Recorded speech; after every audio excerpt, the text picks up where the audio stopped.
There's been a lot of discourse on Twitter in the Yu-Gi-Oh sphere lately, not just the community at large saying I'm a slime creature for uploading an MBT VOD about him discussing the socioeconomics of feet with feet, but regarding Yu-Gi-Oh card prices and how expensive the game is. While I do understand that Yu-Gi-Oh can get dreadfully expensive at times, I do dislike some of the arguments people have made about the game and wanted to address some of them. So here's me getting on my soapbox to complain about other people complaining about a children's card game. 1. You have to have expensive staples in order to stand a chance at winning. This is the most common response I see, and personally, this is one I cannot disagree with more. Are certain cards going to have a higher impact in comparison to others, say Droplets versus Chalice? Yes. Will these higher utility cards as a result be more expensive, as well as due to their rarity?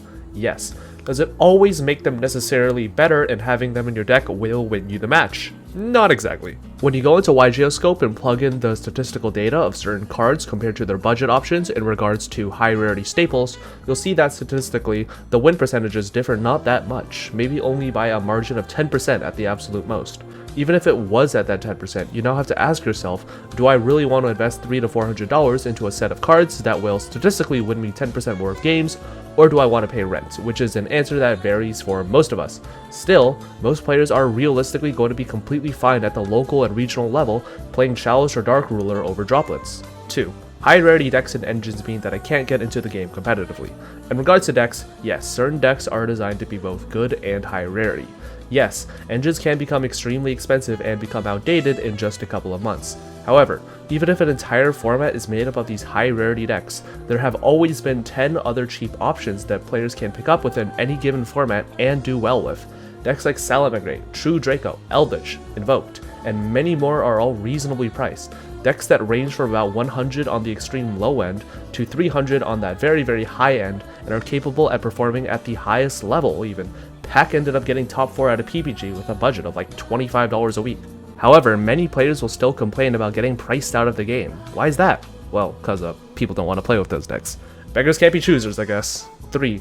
Yu-Gi-Oh cards recently have been getting so expensive only as of late. Old school Yu-Gi-Oh was nothing like this. This too is of course very false. Cards in this game have always been outlandishly expensive, for better and mostly for worse. The most common argument people have for old school cards being extremely expensive are Dad and Crush Card Virus of course, but that doesn't even come close to the dozens of other old school staples that basically cost a small fortune. Mirror Force was like $60 a copy, Cyber Dragon was about $100 to $120. Yu-Gi-Oh has always been expensive, when we were young enough to literally not know how to read a Beckett mail order magazine yet. 4. I can't be a competitive player without these expensive cards. I'm gonna drop the hottest fucking take on you guys that some of you guys aren't prepared for. Statistically, most of you guys aren't as competitive as you'd like to think. Think about it. What is the highest tiered event that you've actually tested for? And I don't mean testing in the sense of playing your deck for a night on Dueling Book before the regional.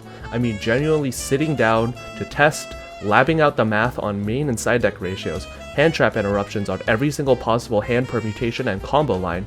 That is what real testing is, not drinking a cold one with the boys and just slapping down cards. That's what I call a good time. For the vast majority of us, me included, we don't really spend a ton of time doing the nitty-gritty many high-level players do. Spreadsheets don't write themselves. Not a lot of us, outside of a very small percentage, actually love the game to this extent where we're able to spend hundreds and hundreds of hours pouring into the game, studying permutations, combo lines, hand trap interruptions, etc. in order to play at an extremely optimal level. A majority of us feel that we have to play these super expensive cards, not because we're going to lab out a new DDD spreadsheet, but because we just kind of want to play with the new cards and win with them, and because these cards are extremely powerful. A far cry from the world's points grind a majority of these pro players have for their reasoning of why they actually do need these cards in regards to playing competitively, where the subtle statistical advantages Droplets can have over Chalice can actually matter when you consider that they're using these cards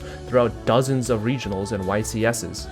Additionally, the idea of competitive success shouldn't be hard drawn as winning worlds or winning a YCS and us chasing a dream that is realistically unattainable when most of us don't put in the time or effort to begin with to make that dream a reality.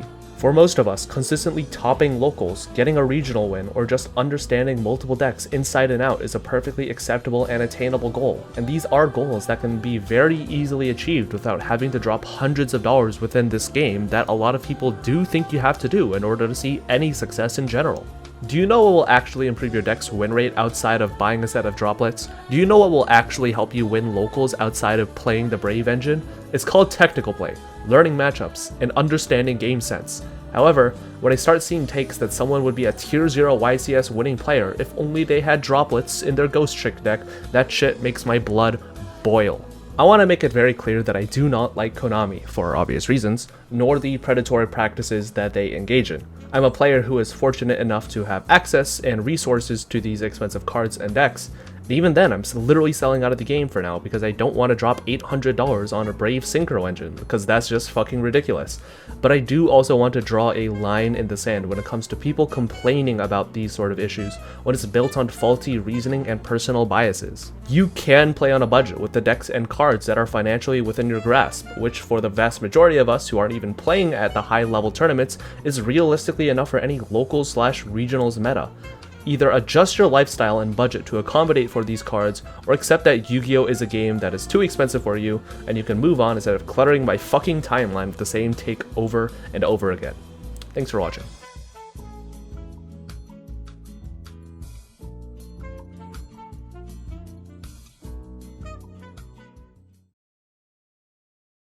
Yo, wait a minute. How the fuck am I supposed to hit 8 minutes? Oh yeah, I could just do this.